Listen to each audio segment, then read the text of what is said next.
ये कहानी शुरू होती है वेस्ट वर्जीनिया के दूर दराज के जंगलों से, जहाँ एक सुनसान सड़क के किनारे रिची और हेली नामी कपल को लोग क्लाइंबिंग करते हुए देखते हैं। अब जैसे ही रिची ऊपर पहुंचता है तो इसे अपने सामने गंदे पानी से भरी हुई एक नदी दिखाई देती है और अपनी जीत की खुशी मनाते हुए वो हेली को जल्दी से ऊपर आने का इशारा करता है। अब हम हेली को देखते हैं जिसका पाँव ऊपर चढ़ने के दौरान फिसल जाता है और वो हवा में लटक जाती है, लेकिन खुद को संभालते हुए वो एक बार फिर से चढ़ने की कोशिश करती है। जहाँ इस बार वो रिची को मदद के लिए पुकारती है, लेकिन रिची को सामने ना देखकर वो परेशान हो जाती है। अचानक अपने चेहरे पर खून के कुछ कतरे गिरते देखकर वो हैरान रह जाती है। तो इसकी नजर रिची पर जाती है जिसे कोई उठाकर नीचे फेंक देता है।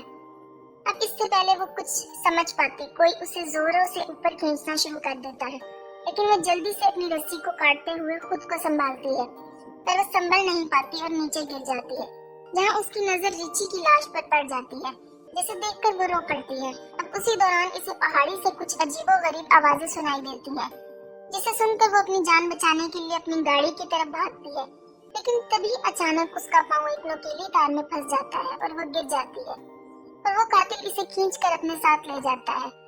अब हमारी नजर इस इलाके में हो रही वारदातों पर जाती है, जहाँ न्यूज में इस इलाके में एक के बाद एक गाड़ी के लापता होने की बात होती है। यहाँ तक के लोग इस इलाके में किसी आसेब को देखने का भी दावा करते हैं।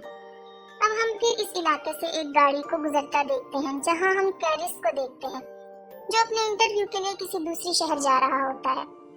अब सफर के दौरान वो एक ट्रैफिक जैम में फंस जाता है और ट्रैफिक को आगे बढ़ता ना देखकर वो खुद को लेट होता पाता है।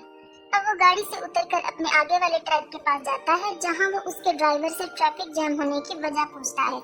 तो ड्राइवर उसे बताता है कि 5 मील दूर एक केमिकल ट्रक पलट गया है, जिसके चलते इसको कई घंटे वहीं गुजारने पड़ेंगे। और ये सब सुनकर कैरिस परेशान होता है, वापस गाड़ी में आकर बैठ जाता है और खुद को ट्रैफिक में फंसता हुआ देखकर वो अपनी गाड़ी को वापस घुमाता है, जहाँ वो अपने लेट होने की खबर इस कंपनी को देता है, लेकिन एक पहाड़ी इलाका होने की वजह से फोन कट जाता है। अब फोन की तलाश में इसकी नजर एक गैस स्टेशन के बोर्ड पर पड़ती है और वो अपनी गाड़ी वहाँ ले जाता है। अब रास्ते में उसे एक के बाद एक लावारिस गाड़ियाँ नजर आती हैं और इनके दरमियान से गुजरते हुए वो गैस स्टेशन तक पहुँचता है, जहाँ उसकी नजर स्टेशन के मालिक पर पड़ती है, जो किसी बीमारी में मुब्तला लगता है। अब वो गाड़ी से उतरकर कंपनी वालों को इत्तला करने की कोशिश करता है, लेकिन फोन डेड होने की वजह से वो राब्ता नहीं कर पाता। अब वो गैस स्टेशन के मालिक से शहर पहुँचने के दूसरे रास्ते के बारे में पूछता है, लेकिन वो इसकी बातों को इग्नोर कर देता है। लेकिन तभी इसकी नजर वहाँ लगे एक नक्शे पर जाती है, जहाँ उसे शहर पहुँचने के लिए कुछ कच्चा रास्ता दिखाई देता है। अब वो गैस स्टेशन के मालिक से उस रास्ते के बारे में पूछता है, जिसे सुनकर वो इसे इस रास्ते के जाने की सलाह दे देता है। अब वो गाड़ी लेकर उस रास्ते की तरफ रवाना हो जाता है, जहाँ वो घने जंगलों से होता हुआ एक इंटरसेक्शन तक पहुँचता है, जहाँ इससे एक शॉर्टकट रास्ते का बोर्ड दिखाई देता है। अब वो ये सब देखकर सोच में पड़ जाता है और अपनी गाड़ी को इस कच्चे रास्ते की तरफ ले जाता है, और इसकी नजर एक मरे हुए हिरन पर जाती है और इसे देखने के चक्कर में इसकी गाड़ी सामने की गाड़ी से टकरा जाती है, जिससे दोनों गाड़ियों का भयानक एक्सीडेंट होता है। लेकिन कैरिस इस हादसे में बच जाता है। अब इस गाड़ी के मालिक शोर सुनकर इसकी तरफ आते हैं, जहाँ वो इसका हाल पूछते हैं। अब खुद को संभालते हुए कैरिस इनसे माफी मांगता है और नुकसान की रकम देने की बात करता है। साथ ही वो इनसे बीच सड़क में गाड़ी खड़ी करने की वजह पूछता है, जहाँ फ्रांसीन उसे बताती है कि सड़क पर किसी ने कंटीली तार बिछा रखी थी, जिसकी वजह से उनकी गाड़ी का एक टायर फट गया है। अब इनकी एक सहेली पिछले गैस स्टेशन पर जाके कॉल करने का कहती है, लेकिन कैरिस इन्हें वहाँ जाने से मना करता है। सभी अकेले चलने का फैसला करते हैं, लेकिन ईवान और फ्रांसीन गाड़ियों की देखभाल करने के लिए पीछे ही रुक जाते हैं। अब रास्ते के दौरान उनकी नजर सड़क पर मरे एक नेवले पर जाती है, जिसे देखने से लगता है कि किसी ने दरमियान से ही इसको फाड़ कर फेंक दिया हो। थोड़ी दूर जाकर इन्हें जंगलों में गाड़ियों के कुछ जलते हुए टायर दिखाई देते हैं, जिसे देखकर उसे खतरे का अंदेशा होता है, पर वो सबको आगे बढ़ते रहने का कहता है। वहीं फ्रांसीन और हम एवान को देखते हैं, जिन्हें पास की झाड़ियों से कुछ हलचल महसूस होती है, तो वो इस जगह को देखते जाता है और फ्रांसीन इसे वहाँ ना पाकर परेशान हो जाती है और इसे ढूंढने इसके पीछे जाती है। और जहाँ चलते चलते उसकी नजर इवान के एक जूते पर पड़ती है, और वो जैसे ही वो इसके नजदीक पहुँचती है तो इवान कटा हुआ कान दिखाई देता है और वो इसे देखकर रोने लग जाती है कि तभी वो शख्स इस पर पीछे से हमला करते हुए इसे मौत की घाट उतार देता है। वहीं बाकी लोगों को हम रोड के आखिर में देखते हैं, लेकिन चारों मदद के लिए निकल पड़ते हैं। चलते चलते इनकी नजर एक घर पर जाती है। अब वो मदद मांगने के लिए घर की तरफ जाते हैं। कैरिस ढेर सारी गाड़ियों को देखकर परेशान हो जाता है और मदद मांगने के लिए घर का दरवाजा खटखटाता है। जल्दी इनको पता चलता है कि इस घर में कोई नहीं है और वो सब कॉल करने के लिए घर के अंदर आते हैं, जहाँ इनकी नजर खाने के टेबल पर जाती है, जिसे देखकर लगता है कि बरसों से इस घर में सफाई नहीं हुई। और दूसरी तरफ चश्मे और गाड़ियों की चाबियां मिलती हैं। अब जैसे ही वो फ्रिज को खोलता है, इसके होश उड़ जाते हैं। हम फ्रिज में ढेर सारे इंसानी अज़ा को देखते हैं और जैसी को भी एक कमरे में वही कंटीली टायर दिखाई देती है जिसने इसकी गाड़ी का एक टायर को फाड़ा था। अब ये सब देखकर चारों वहाँ से भागने लगते हैं कि तभी कैरिस की नजर खिड़की से बाहर जाती है, जहाँ इसे एक गाड़ी इनकी गाड़ियों के साथ वहाँ आते हुए दिखाई देती है। अब चारों घर के पिछले दरवाजे की तरफ भागते हैं, लेकिन दरवाजा बंद होने की वजह से चारों बहुत खौफजदा हो जाते हैं। वहीं दूसरी तरफ हम इस कातिल को अंदर आते देखते हैं। वो अंदर आकर फ्रांसिन की लाश को जमीन पर फेंकता है और हमारी नजर वहाँ कैरिस और जेसी पर जाती है, जो इसकी लाश को देखकर सकते में आ जाते हैं। और वहाँ हम पहली बार 3 आदमखोरों को देखते हैं, जो फ्रांसिन की लाश को उठाकर टेबल पर रखते हैं और अपने तेज धार औजारों से इसको काटना शुरू कर देते हैं। जहाँ ये खूनी मंजर देखकर जैसी ही कार्ली चिल्लाने लगती है, वैसे ही स्कॉट इसके मुंह पर हाथ रख देता है। अब कुछ देर बाद वो आदमखोर लाश को खाकर गहरी नींद में सो जाते हैं, जहाँ मौका पाकर सब ही दबे पांव वहाँ से निकलने की कोशिश करते हैं कि इसी बीच एक आदमखोर की नजर इन पर पड़ती है, जिसे देखकर सब ही घर के पीछे भागना शुरू कर देते हैं।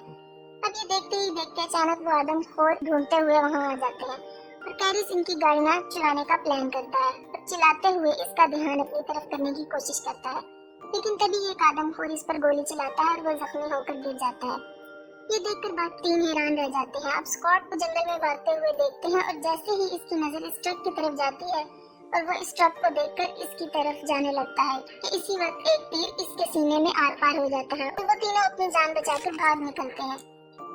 जहाँ कुछ दूर जाकर इनका ट्रक कीचड़ में फंस जाता है और इन सबको वो ट्रक वहीं छोड़ना पड़ता है। तीनों अपनी जान बचाते हुए जंगल से सड़क की तरफ निकल पड़ते हैं। दिन से शाम हो जाती है और वो आदमखोर इन तीनों के शिकार पर निकल पड़ते हैं। दूसरी तरफ वो तीनों थक कर एक जगह आराम करने के लिए रुकते हैं, जहाँ कार्ली इनको ऊपर देखने का इशारा करती है और जैसे ही वो पलट कर देखते हैं, इन्हें अपने सामने एक वॉच टावर दिखाई देता है, जिसे देखकर वो खुश होते हैं और हम इन तीनों को ऊपर चढ़ते हुए देखते हैं। और ऊपर किसी को ना पाकर वो उदास हो जाते हैं। जैसी को वहाँ एक फर्स्ट एड बॉक्स मिलता है, जिसकी मदद से वो कैरिस की मरहम पट्टी करती है। दूसरी तरफ कार्ली को एक पुराना रेडियो मिलता है। कार्ली रेडियो ऑन करती है और मदद मांगती है, पर कोई आंसर नहीं आता। कैरिस को नीचे से कुछ आवाजें सुनाई देती है और वो देखता है तो इसकी नजर नीचे से गुजर रहे इन तीनों आदमखोरों पर पड़ती है। वो तीनों टावर पर चढ़ते हुए दिखाई देते हैं और इनको ऊपर आता देखकर कैरिस वहाँ रखे हुए सामान को टावर के एंट्री गेट पर रखना शुरू कर देता है और कुछ देर बाद वो इनको वहाँ से जाते हुए आता है और कार्ली रेडियो पर अपनी लोकेशन बताती है। और तभी वो आदम को रेडियो के वायर को तोड़ डालते हैं और टावर को आग लगा देते हैं। अब खुद को जलता देखकर कार्ली अपनी जान बचाने के लिए वहाँ रखे एक बक्से की मदद से टावर की खिड़की को तोड़ डालती है। कैरिस की नजर टावर के नीचे दरख्तों पर जाती है और तीनों अपनी जान बचाने के लिए दरख्तों पर कूदते नजर आते हैं, जिन्हें नीचे खड़े आदमखोर देख लेते हैं और तीनों को पकड़ने के लिए दरख्तों पर चढ़ना शुरू कर देते हैं। और इनको आता देखकर वो तीनों एक दरख्त से दूसरे दरख्त पर जाते दिखाई देते हैं, जहाँ एक दरख्त को पार करने के दौरान एक आदमखोर कार्ली के नजदीक पहुंच जाता है और मौका पाकर अपनी कुल्हाड़ी से इसके चेहरे पर वार करते हुए इसके 2 टुकड़े कर डालता है। तब कैरिस खुद को संभालते हुए उठता है और तभी उसे अपने पीछे एक गाड़ी का शोर सुनाई देता है और इसे एक पुलिस की जीप दिखाई देती है। वो भागते हुए इस गाड़ी को रोकता है। जैसे ही पुलिस वाला इसकी मदद के लिए आगे बढ़ता है, उसी वक्त एक तीर इसकी आंख के आर पार हो जाता है। अब हम एक आदमखोर को देखते हैं जो कैरिस को मारने आता है और कैरिस अपनी जान बचाकर गाड़ी के नीचे छुप जाता है। और अब आदमखोर इसे देखने के लिए नीचे झुकता है और गाड़ी के नीचे कुछ ना पाकर वह हैरान रह जाता है। और अब हम इस घर को देखते हैं जहाँ इन आदमखोरों ने जैसी को बांधा हुआ था। और जैसे ही वो वन आई आदमखोर जैसी को मारने लगता है, इसे बाहर से आती गाड़ी का शोर सुनाई देता है, जिसे देखकर वन आई दरवाजे की तरफ बढ़ता है। कैरिस गाड़ी लेकर इस पर हमला करते हुए कुचल डालता है। गाड़ी से उतरते ही वो आखिरी बचे हुए वाहन को एक नुकीली तीर से हमला करते हुए इसे भी मार डालता है। कैरिस जैसी को बचाते हुए इसे खोलने लग जाता है और इसी बीच एक आदमखोर इस पर फिर से हमला कर देता है। अब कैरिस को मरता देखकर जैसी पास रखे एक तीर की मदद से इसे मार डालती है। अब वो दोनों घर से बाहर निकलते हैं, लेकिन उसी बीच कैरिस की नजर पुलिस की गाड़ी पर जाती है, जहाँ वो इसकी गाड़ी के फ्यूल बॉक्स को निशाना बनाता है, जिसके चलते वहाँ एक जोरदार धमाका होता है और इस घर के परखच्चे उड़ जाते हैं। अब हम दोनों फिर से इस सड़क को देखते हैं, जहाँ वो दोनों ट्रक के जरिए गैस स्टेशन तक पहुंचे थे। और ट्रक को अपनी तरफ आता देखकर स्टेशन मालिक डरकर दरवाजा बंद कर देता है और कैरिस ट्रक से उतरता है और वहां लगे इस मैप को उतार कर रवाना हो जाता है।